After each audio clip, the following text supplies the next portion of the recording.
হবে যশোর আব্বু মাহজুরা রাদিয়াল্লাহু তাআলা। দুই নম্বরে বলছিলাম যায়েদ বিন সাবিত রাদিয়াল্লাহু তাআলা। বিশ্বনবী দেখলেন মদিনার এই আনসারী সাহাবী হাইলি ট্যালেন্টেড, ইন্টেলেকচুয়াল, মেরিটোরিয়াস, জ্ঞানের প্রতি তার আকর্ষণ, মারাত্মক আকর্ষণ। বিশ্বনবী তাকে দায়িত্ব দিলেন, কোরআন যা নাজিল হয় তুমি লিখো, কাতিবুল ওহী বানায় দিলেন। সুবহানাল্লাহ। যায়েদ বিন সাবিতরে আবার আযান শেখান নাই, কারণ তার মধ্যে বিশ্বনবী প্রতিভা দেখেছেন, একাডেমিক প্রতিভা। বিশ্বনবীর একাডেমিক প্রজেক্টগুলো তিনি হ্যান্ডেল করতেন। যায়েদ বিন সাবিত ছিল বিশ্বনবীর ব্যক্তিগত সচিব। কি ছিল? ব্যক্তিগত সচিব। বোঝেন নাই? বিশ্বনবীর ব্যক্তিগত সচিব এবং দোভাষী। ইহুদিরা কিছু লিখে দিলে এটার অর্থ বিশ্বনবীরে বুঝায় দিতেন, আবার ইহুদিদের কাছে কিছু লিখতে হলে তিনি লিখে দিতেন। বিশ্বনবী একদিন বললেন, ইন্নী ওয়াল্লাহি মা আমানু ইয়াহুদা আলা কিতাব। ইহুদিরা যে চিঠি পাঠায় অর্থ তো বুঝি না, আরেক ইহুদি আইনে অর্থ করা লাগে। আবার ইহুদিদের কাছে কিছু লিখে পাঠাইতে চাইলে আমরা তো লিখতে পারি না, ইহুদিরে দিয়ে লেখা লাগে। ওরা যে পয়রা শোনায় লিখে দেয়, আমি ওদের বিশ্বাস করি না। আমার নিজের একজন লোক দরকার। বিশ্বনবী এই যায়েদ বিন সাবিতকে চুজ করলেন ল্যাঙ্গুয়েজের জন্য। উনি বললেন, যায়েদ, তোমার সফট স্কিলকে ডেভেলপ করতে হবে, তুমি হিব্রু ল্যাঙ্গুয়েজ শিখে ফেলো। যায়েদ বিন সাবিত বলল, বিশ্বনবীর মোটিভেশন আর ইন্সপিরেশন পেয়ে আমি 15 দিনে ইহুদিদের এই হিব্রু ল্যাঙ্গুয়েজ শিখে ফেললাম। শুধু শিখে ফেললাম না, হাত্তা হাদিকতু, even I became master in the language. এই ভাষা আমি পারদর্শী হয়ে গেলাম। এরপরে ইহুদিরা চিঠি লিখে পাঠালে আর কোনো ইহুদি ডাকা লাগতো না, আমি নবীর এটার অর্থ শুনে পরে বুঝাই দিতাম। আবার ইহুদিদের কাছে চিঠি লেখা লাগলে আমি যায়েদ বিন সাবিত চিঠি লিখে দিতাম। সুবহানাল্লাহ। দেখেন, এত সাহাবীর মধ্য থেকে বিশ্বনবীর একাডেমিক প্রজেক্ট, ব্যক্তিগত সচিব, দোভাষী হিসেবে তিনি যায়েদ বিন সাবিতের মতো তরুণকে নির্বাচিত করেছেন। কেমন ট্যালেন্ট হান্টার ছিল আমার নবী। সুবহানাল্লাহ পড়বেন না? বিশ্বনবীর ইন্তেকালের পরে সাইয়েদনা আবু বকর রাদিয়াল্লাহু তাআলা আনহু যখন খলিফা হয়ে আসলেন, কোরআনকে সংকলনের দায়িত্ব দেয়া লাগবে, কোন সাহাবীকে দিবেন? সব সাহাবারা মিলে পরামর্শ করলেন। সাইয়েদনা আবু বকর, ওমর সবাই মিলে এই বিশাল কোরআন সংকলনের গুরু দায়িত্ব বিশ্বনবীর ব্যক্তিগত সচিব, বিশ্বনবীর দোভাষী, বিশ্বনবীর সিলেক্ট করাই লোক যায়েদ ইবনে সাবিত রাদিয়াল্লাহু তাআলা আনহুকে দিয়েছে। কোরআনের কপি তো আজকে এখানে রাখে নাই। এই যে আজকের যে কোরআন পড়েন, এটা আগে এরকম ছিল না। কোরআন নাজিল হলে সাহাবারা চামড়ার, ওটের চামড়ায় লিখে ফেলত, ওটের চ্যাপ্টা হাড্ডির মধ্যে লিখে ফেলত, গাছের গুড়ির মধ্যে লিখে ফেলত, বিভিন্ন জনের কাছে ছড়ানো ছিটানো ছিল। আবু বকর রাদিয়াল্লাহু তাআলা আনহু একসাথে করলেন, পরবর্তীতে উসমান রাদিয়াল্লাহু তাআলা আনহু একসাথে করলেন। 114 সূরার এখন এই মুসহাফ, এই কম্পাইলেশন, এই কপি আমরা পেয়েছি, যার হিউজ কন্ট্রিবিউশন ছিল। এই পুরো কোরআন কম্পাইলেশনের প্রজেক্ট ম্যানেজার ছিল যায়েদ বিন সাবিত রাদিয়াল্লাহু তাআলা। কোরআন কম্পাইলেশনের প্রজেক্ট ম্যানেজার। দেখেন, ওনারে মাথায় হাত দিয়ে আজান শেখায় নাই। সুবহানাল্লাহ কইবেন না? তাহলে প্রথম সাহাবী আবু মাহজুরাকে মুয়াজ্জিন বানাইলেন, যায়েদ বিন সাবিতকে ব্যক্তিগত সচিব আর দোভাষী বানালেন, মুসআব ইবনে উমাইর রাদিয়াল্লাহু তাআলা আনহুকে ইসলামের প্রথম অ্যাম্বাসেডর বানালেন। তাহলে তৃতীয় নাম্বার একজন সাহাবীর নাম বলছি, মুসআব ইবনে উমাইর। মুসআব কি নাম? নামটা কেমন লাগে? এই কয়েকজনের ভাল লাগে, বাকিদের ভাল লাগে না? ভাল লাগে। He was the first ambassador in Islam. ইসলামের প্রথম ডিপ্লোমাট, ইসলামের প্রথম কূটনৈতিক, ইসলামের প্রথম ডিপ্লোমাট, প্রথম অ্যাম্বাসেডর মুসআব ইবনে উমাইর।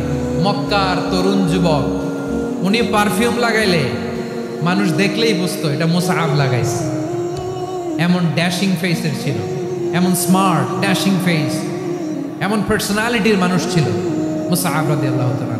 কারণ যিনি ইসলামের স্পোকম্যান হবেন, মুখপাত্র হবেন, তার স্মার্ট হওয়ার দরকার আছে না নাই?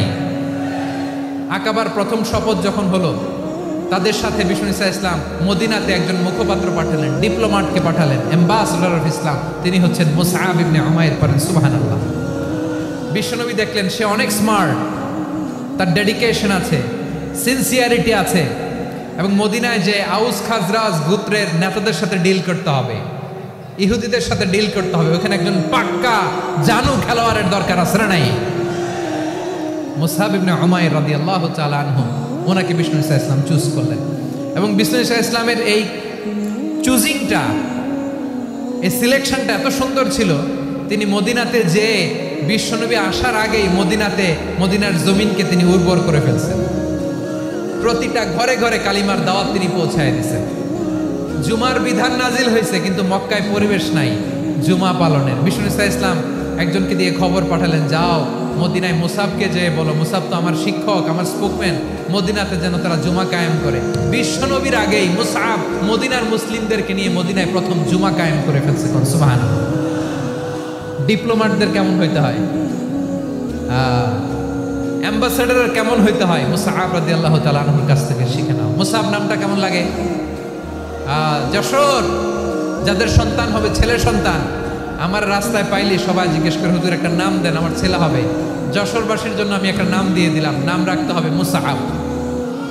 কি নাম?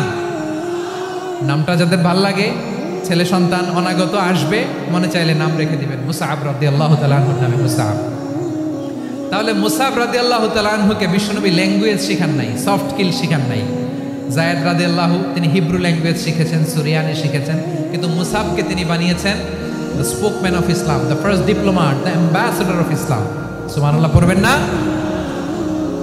আব্দুল্লাহ ইবনে আব্বাস রাদিয়াল্লাহু তাআলা আনহু বিশ্বনবীর কাজিন, চাচাতো ভাই।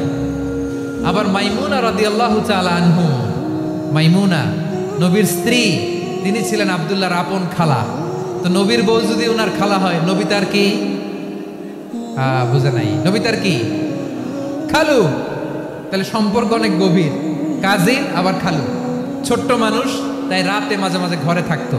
বিশ্বনবী দেখলেন আব্দুল্লাহ যেহেতু আমার ঘরে ঢুকতে পারে, আব্দুল্লাহরে এই উম্মতের বড় শিক্ষাবিদ বানাইতে হবে। কথা বোঝে নাই? আব্দুল্লাহকে কি বানাইতে হবে? শিক্ষাবিদ, এডুকেটর অফ দিস উম্মাহ, এই উম্মার শিক্ষাবিদ বানাইতে হবে। তাই আব্দুল্লাহ ইবনে আব্বাসকে বিশ্বনবী হাতে কলমে শিক্ষা দিয়েছেন। আব্দুল্লাহ ইবনে আব্বাস রাদিয়াল্লাহু তাআলা আনহু, মনোযোগ দিয়ে কয়েকটা মিনিট শুনুন, আমি এখনই শেষ করে দিচ্ছি। আব্দুল্লাহ ইবনে আব্বাস রাদিয়াল্লাহু তাআলা আনহু, ওনাকে বিশ্বনবী হাতে কলমে শিক্ষা দিয়েছেন, যেহেতু উম্মতের শিক্ষাবিদ হবে, এডুকেটর হবে। তো বিশ্বনবী রাতে যখন তাহাজ্জুদ করতেন, ছোট্ট আব্দুল্লাহ ঘরে থাকতো। বুঝতে পেরেছেন?